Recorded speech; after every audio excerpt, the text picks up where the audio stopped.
Have you ever noticed how people celebrate their birthdays so differently?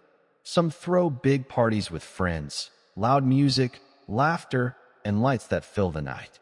Others choose quiet dinners at home, surrounded by family, or maybe even just themselves, reflecting on the year that's passed. Have you ever wondered what these choices say about who we are and what we need emotionally? Let's look deeper, not to label, not to judge, but to understand. Because both ways of celebrating are valid, and both reveal something beautiful about the human heart. When someone chooses to go out and party with friends on their birthday, it's rarely just about fun or attention. Psychologically, it's often about connection. Birthdays can trigger an emotional reflection, a reminder that time is moving, that we're changing, and that life is uncertain. Being surrounded by friends helps soften that feeling. It's a way of saying, I'm still here and I'm not alone. In moments like these, laughter becomes more than just sound. It becomes reassurance. The energy of people we love can lift us, remind us that we matter. Social connection, according to psychology, releases oxytocin, the bonding hormone, which naturally helps reduce anxiety and boosts happiness.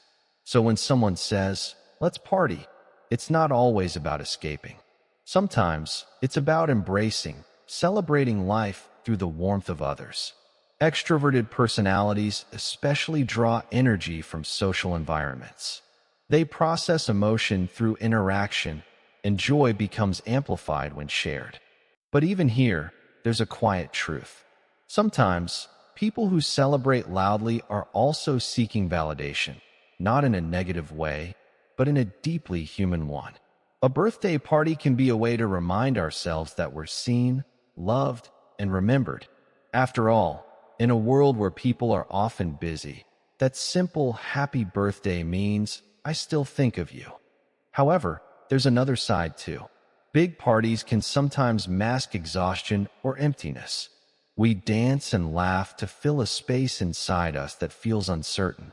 And that's okay, because it's our way of coping. Now, let's look at the other side. The ones who prefer to stay home, quietly celebrating with family or even alone. From the outside, it may seem boring or antisocial, but in truth, it's often a sign of emotional maturity and self-awareness.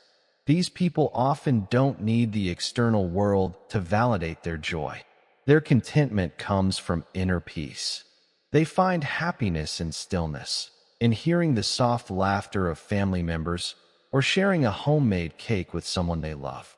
From a psychological point of view, this behavior reflects introversion and reflective processing. Introverts tend to restore their emotional energy in calm, familiar environments. A quiet birthday allows them to connect more deeply with themselves, to think, to feel gratitude, to breathe. For them, birthdays are not about noise, they're about meaning. It's a time to reflect. What have I learned this year? Who have I become? And that reflection, in itself, is a form of celebration. But let's be real, solitude is not always peaceful. Sometimes, choosing to be alone is not about preference, but protection. Maybe they've been disappointed by others before. Maybe they've felt forgotten, or realized that not everyone stays. So they learn to make peace with their own company, to celebrate quietly, because relying on others has sometimes hurt too much. And yet, even in that silence, there's strength. Being able to sit with yourself, without needing noise or praise, is a powerful form of emotional independence. Still, it's not without its downsides.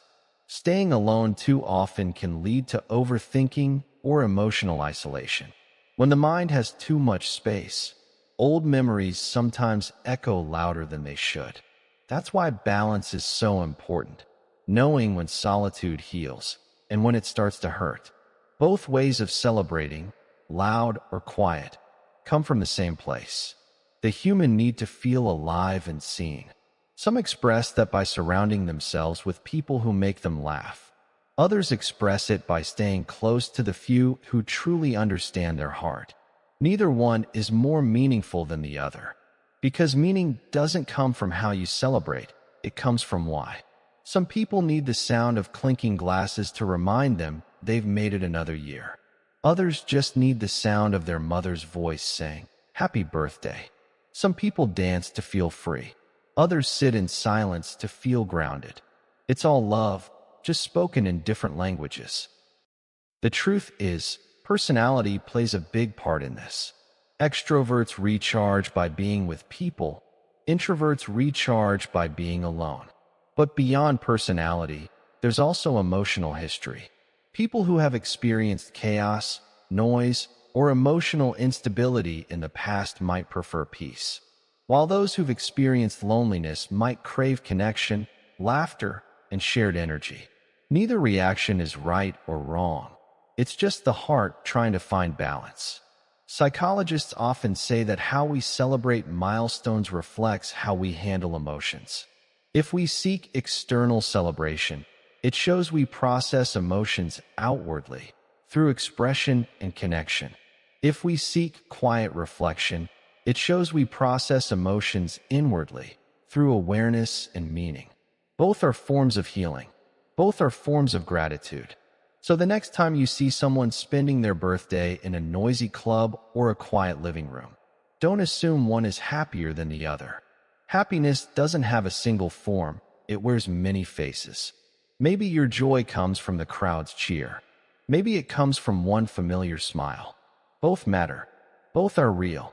What truly defines a good birthday is not what you do, but how present you feel while doing it. Because presence, that feeling of being here, now, alive, is the heart of every celebration. So whether you blow candles surrounded by friends, or just whisper a wish alone at midnight, you are still celebrating life in your own way. And that's enough. It's okay if this year you want something different from last year.